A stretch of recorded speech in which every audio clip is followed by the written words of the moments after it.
Hi, my name is Bailey Trimble, and you're watching the Bailey Buzz. I'm here with Charles Lorenas and Sally Walker. Today we're going to be talking to Sally about umping. How did you know you wanted to get into umping? Actually, I didn't know I wanted to get into umpiring. It was just something that sort of happened. I happened to be playing softball out here in Illinois, and one of the women on our softball team was an umpire, and she needed a partner, and so she invited me, or coerced me, I think would probably be a better word, into going with her, and that was sort of how I started my career, just doing a little 12 and under game in Ogden, Illinois. But yeah, I played 4 years collegiately in college, and then moved out here. So when you were in high school, you didn't have any idea that you wanted to be an ump, or did you kind of have a clue of what did you want to do? No, absolutely not. As a matter of fact, I was not very kind to softball umpires. I was a pitcher, and didn't always appreciate their strike zones, I guess. And so when I told my parents that I actually was starting to umpire, they were a bit surprised, because nobody ever expected me to take that role. I don't think. What were your expectations? I really wanted to be a collegiate softball coach, perhaps, but at the least I wanted to be able to coach basketball and softball at the high school level. That was my true dream. So how long did you coach at Uni High for? I coached basketball at Uni High for 12 years, and then I was also the athletic director, and at that time, being a basketball coach and athletic director weren't working out so well, so something had to give, so I gave up the basketball and stayed with athletic director. So have you tried refereeing at basketball and I did baseball? basketball for the Park District for a few months, a few seasons, and just time-wise, it just was something that didn't work it out with coaching basketball and being an athletic director. So softball was something that fit into my time frame a little bit more easily. So you umped softball and you tried baseball out? I tried baseball, did a couple games, boys baseball, and just didn't like the pace of the game. Okay. Fast pitch softball is a much faster paced game, and I appreciated that a whole lot more. Do you think since you played softball, that's what you were used to, so you didn't? Yeah, I think that So you probably went that way more often? had a lot to do with it, So absolutely. you prefer just to do girls' sports, you think, rather than guys? Yeah, I was going wasn't- to ask if it was the guys that caused It wasn't so much the guys. I did do some men's fast pitch games Okay. early on, and again, I didn't like it. I mean, especially that was back in like 1984, 85. I think they have fast pitch here at Parkland, actually. Like some Yes, games playing yep, out on the fields yep, out and there. I umpired many games out here. Actually umpired a lot with Oh, Coach Klutz. When I was first getting started, we did a lot of slow pitch games together. Oh, wow. And then I umpired games out here for him before I moved on to the Division I level. Okay. So what kind of classes, or did you just have to take one class to become an ump? Actually, back when I got started, there were no classes. You basically, for high school, you basically had to take pass a take-home test, open book test. Then to move up the ranks, it was just a matter of having somebody see you and saying, hey, I think you'd make a good junior college umpire. Would you want to join us? wow. Do you want some games? It's like, sure. And actually it was Mr. Reed that asked me if I would want to do some Parkland games. I said absolutely, and so that sort of propelled me up. And then doing some of the stuff that I did in the summer, I made contacts with some folks that were doing Division I softball, and they asked me if I wow. wanted some games. I was like, sure. And so back then, it was very different than it is now. It was just a matter of who you knew, and they sort of propelled you on. And but the way it goes now, we actually have training camps That's awesome. that are run by various people, but I'm also on the SUP, which is a softball umpire program that's run by the NCAA. And we actually have camps throughout the summer and the falls that we run to train our umpires. And so we get to do a lot of that and have an opportunity to touch base with a lot of umpires from throughout the country to train them. So if these students, at some point, once their careers are over, or even maybe over the summers or whatnot, where do they find out about these camps? Where do they apply or whatnot? Okay, for somebody that's just getting started, I wouldn't attend one of these camps because these are more for upper level folks that already have a pretty good base and foundation as far as their umpiring skills are concerned. If somebody's just wanting to get started, I would suggest that they contact like a local park district or their local ASA or USSSA, some of the local softball organizations, and tell them that, you know, they're interested in umpiring, and they can put them in touch with probably the umpire in chief for that area or the commissioner, and they'll get them set up, get them a rule book, and, you know, tell them what the uniform is, and maybe give them a mentor to work with. Would that be the same for other types of sports too? Like if they were doing baseball or even if they were doing refereeing for basketball? Yeah, I think the park districts are usually a pretty good starting block for folks, either that or the local, you know, AAU basketball, some of those organizations. I mean, there's always a need for officials, so folks always have an opportunity to, you know, get started. You know, even I know the U of I intramural program over there is very good, and they produce a lot of officials. I know when I was working at uni, we got a lot of our basketball officials from over there. So it's a nice place to get started. It's, you know, a nice extra paycheck for sure. Yeah. So when you're umping and you hear all those parents yelling at you if you make a bad call, how do you like zone them out? What advice would you give to someone that wants to ump and you just hear the parents yelling at you? Well, I think one thing that umpires and any official are known for, I think, is you have selective hearing, and you sort of tune out those things. So it's true. It is true. It's very true. I mean, you have. I'm just kidding. Because I know. No, there's a lot of people that would probably agree with that. But I think, you know, it's just part of your focus. You learn to focus on those things that are in front of you, and you do learn to completely phase out, and all that noise back there sort of becomes white noise, if you will, and you just, you know, it goes on, but you know you have a job to do, and it requires your total focus, so you don't worry about that. I know. Easier said than done Yeah, sometimes. I've always felt so bad for umps because my brother plays baseball, and my parents would always get so into it whenever there was a bad call because he was a pitcher. I'm like, oh my gosh, I don't know how I could do that. I think pitchers' parents are probably the worst, regardless, because, you know, I mean, they have something at stake every pitch. Other players, Oh you yeah, know, and it's you not said so much. you were the pitcher, right? Yeah. And you always got mad at the Yeah, ump. yeah, I was not too. So kind now to you officials. know Yeah, kind I of knew how exact- it feels. So. And I do think that helped me when I became an umpire, because I knew what it felt like as a player. Oh, yeah. I also, because I coached softball, I knew what it felt like as a coach, and so I think I have probably a different temperament when it comes to dealing with coaches, because I understand what they're Oh, going yeah. through. And I always tried to put myself in their place and understand, especially now at the Division I level, when you have coaches that are making $300,000, $400,000, $500,000 a year to coach. You know, there's a lot at stake, and so you have to appreciate that every call you make has Counts. huge ramifications for Yeah. them. You know, I mean, it could mean their season, and in some cases, it could mean their job.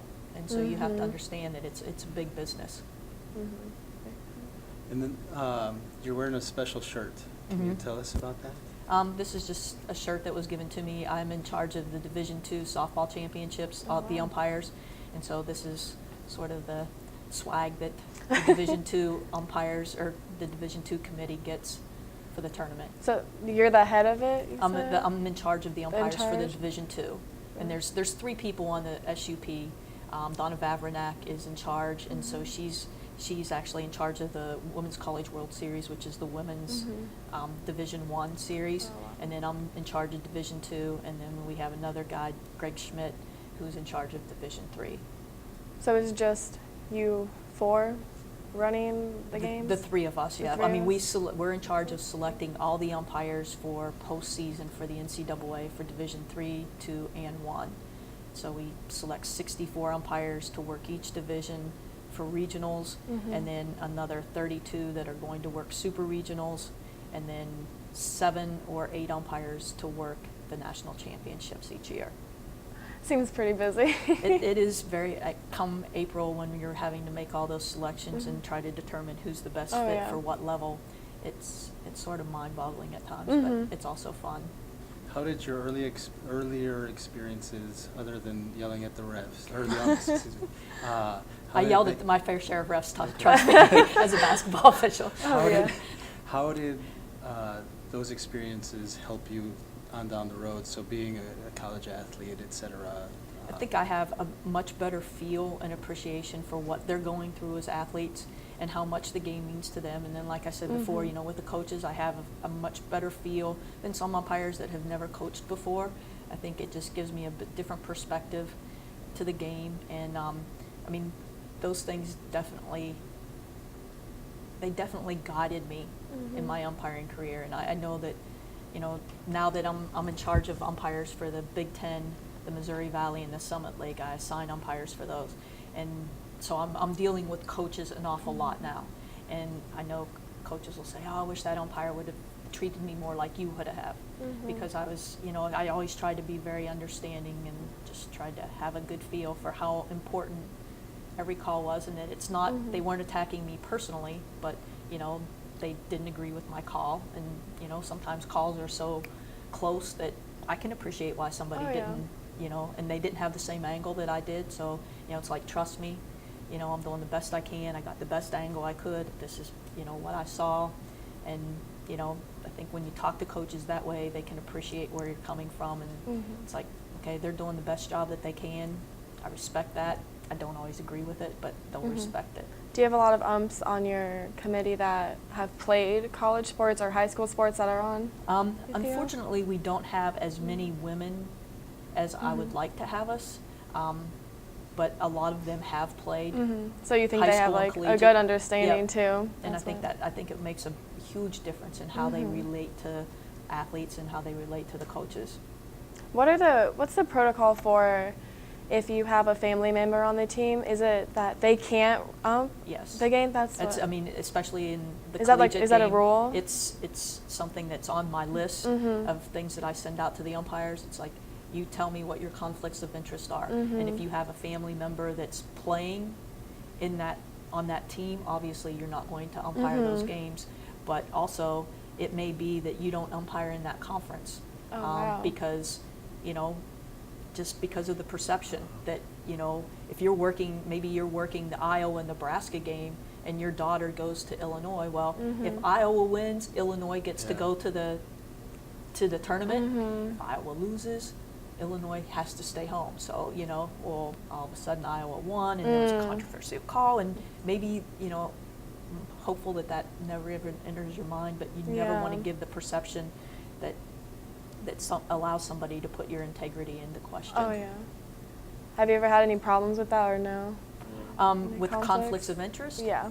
I've never had to deal with it from an umpiring standpoint with softball, because that is one of the things. It's like, I'm adamant with my officials. You let me know even if you're best friends, or if you're friends with a coach, or if your best friend is a parent. Make me aware of that, so I can then make a decision as to what, you know, is best for you, in my opinion.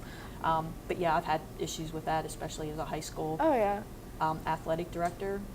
I had several occasions where, you know, we had a guy whose son coached a team that we would have played if we won, and for him to be on our match officiating, it's like, you could go back to your son and give a report. So why he allowed himself to be placed on that game was a serious conflict of interest to me. And I always knew when someone got wind of someone being related to someone, it was this huge deal, and it would just not be good. Yeah, not a good thing. And so you, as an official, you shouldn't place yourself in that position. So. What's your highlight? My highlight? Wow. I guess I would have to say that I was able to work 4 Women's College World Series, and I worked my first championship game in 2003, and that would probably be my highlight, because I mean, I walked off that. It was a great game. It went into extra innings. It was UCLA and Cal, and I walked off of there feeling like I might have missed maybe 1 or 2 pitches, but I just felt like I had the best game I'd ever had, and I was pretty cool to walk off feeling like, you know, you did your best job, and it was such a good game, and so that would be my highlight, I have to say. Any suggestions for these college athletes? Any words of wisdom for them about anything, whether it be the sport itself, or dealing with umpires or referees or officials in general? Well, I would say that, just from dealing with officials, because, I mean, everybody is probably going to have moments where they don't agree with an official, but I would ask them to please consider this, and I was not one of these people that considered it, but consider that as an umpire, as an official, our integrity is what's important to us, and so we really don't care who wins or loses. We want to make sure we want to be right. We want to get the call right, and we want to do what's best for the game. We're all there, or most of us, I would say, are there because we love the game, and this is our opportunity to stay intact with the game that we love, and an opportunity to, in many cases, give back to a sport that's meant so much to us. And I know that was a big part of it for me. I mean, I got my college education paid for. I wouldn't be here in Illinois if it weren't for softball. I wouldn't have the job that I had at Uni High if it weren't for softball. So softball meant a lot to me, so this was a way to give back. So, consider that. And also, it's, especially for kids that are in college or just getting out of college, that extra money from officiating is often, something that allows you to do some things that maybe you wouldn't be able to do based on your income from your first job. But I would say that, consider officiating as an option. Most athletes, when we talk to them about, hey, why don't you become a softball umpire? They're like, why would I want to be an umpire? I've listened to my coach yell at you. I know how my parents yell at you. I know what I've said to you. Why do I want to be in that position?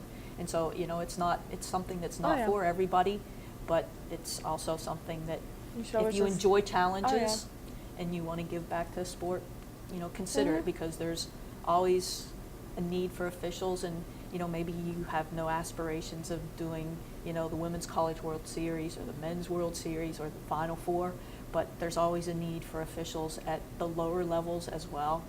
And sometimes just being around those little kids is a blast if you can ignore the parents and everybody on the sideline. But it's a fun way to stay involved, and like I said, there's a huge need for it. So you never know unless you give it a try. Right, and I mean, like me, I would never have thought that I would want to be an umpire, and I look would at never you have thought now. that I liked it, but I got into it, and I found out that I was pretty good at it, and people respected what I was doing, and so it was like, I just kept moving up, and with Mr. Reed inviting me to do games out here at Parkland, that was really something that propelled me along, because he asked me if I wanted to do regionals, and I was like, wow, okay, yeah, that would be great. And so that gave me an opportunity to be seen, and then, I just moved up. So you never know where it's going to take you unless you try. Start small like you and said. work your way up. Exactly. Well, thank you very much. Sure. Well, thank you, Sally, very much for coming and talking to us about umping. Until next time.